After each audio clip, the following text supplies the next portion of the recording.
the crucifixion story from St. John's Gospel, chapter number 19. Then Pilate therefore took Jesus and scourged him. And the soldiers plaited a crown of thorns and put it on his head. And they put on him a purple robe and said, Hail, King of the Jews! And they smote him with their hands. Pilate therefore went forth again and said unto them, Behold, I bring him forth to you, that he may know that I find no fault in him. Then came Jesus forth, wearing the crown of thorns and the purple robe. And Pilate said unto them, Behold the man. When the chief priests therefore and officers saw him, they cried out, saying, Crucify him, crucify him. Pilate said unto them, Take ye him, and crucify him, for I find no fault in him. The Jews answered him, We have a law, and by our law he ought to die, because he made himself the Son of God. When Pilate therefore heard that saying, he was the more afraid, and went again in the judgment hall, and said unto Jesus, Whence art thou? But Jesus gave him no answer. Then said Pilate unto him, Speakest thou not unto me?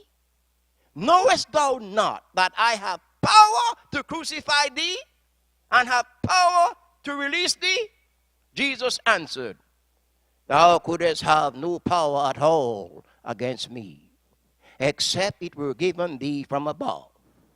Therefore he that delivered me unto thee hath the greater sin. And from thenceforth Pilate sought to release him. But the Jews cried out, saying, If thou let this man go, thou art not Caesar's friend. Whosoever maketh himself a king speaketh against Caesar.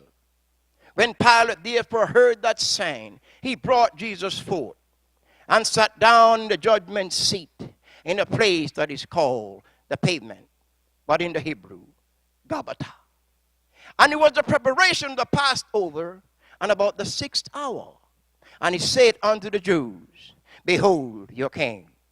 But they cried out, Away with him! Away with him! Crucify him! Pilate said unto them, Shall I crucify your king? The chief priest answered, We have no king but Caesar.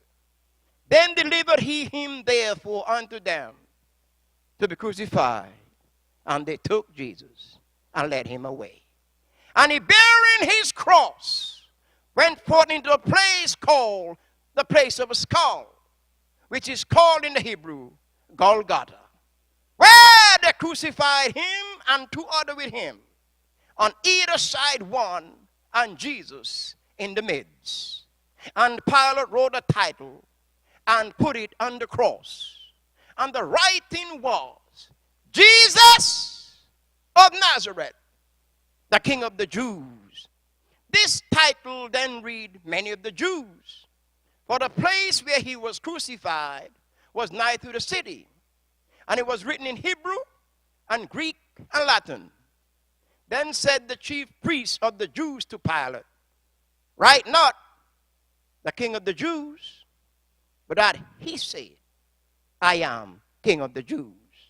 Pilate answered, What I have written, I have written. Then the soldiers, when they had crucified Jesus, took his garments and made 4 parts, to every soldier a part, and also his coat. Now the coat was without seam, woven from the top throughout. They said therefore among themselves, Let us not rend it, but cast lots for it, whose it shall be, that the scripture might be fulfilled which saith, They parted my raiments among them, and for my vesture they did cast lots. These things therefore the soldiers did. Now there stood by the cross of Jesus his mother, and his mother's sister Mary, the wife of Cleophas, and Mary Magdalene. When Jesus therefore saw his mother, and the disciples standing by whom he loved, he said unto his mother, Woman, behold thy son. Then said he to the disciple, Behold thy mother. And from that hour, that disciple took her unto his own home. After this, Jesus, knowing that all things were now accomplished, that the scripture might be fulfilled, said, I thirst. Now, there was set a vessel full of vinegar, and they filled a sponge with vinegar, and put in hyssop, and put it to his mouth. When Jesus, therefore, had received the vinegar, he said, It is finished. And he bowed his head and gave up the ghost.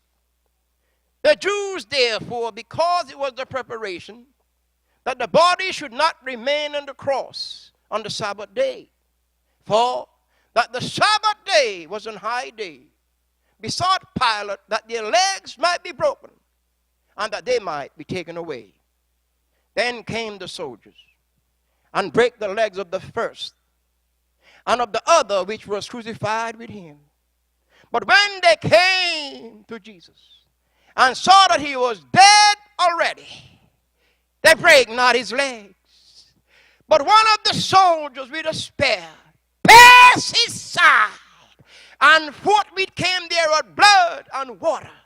And he that saw it bear record, and his record is true, and we know that he said truth, that he might believe. For these things were done, that the scripture should be fulfilled. A bone of him shall not be broken.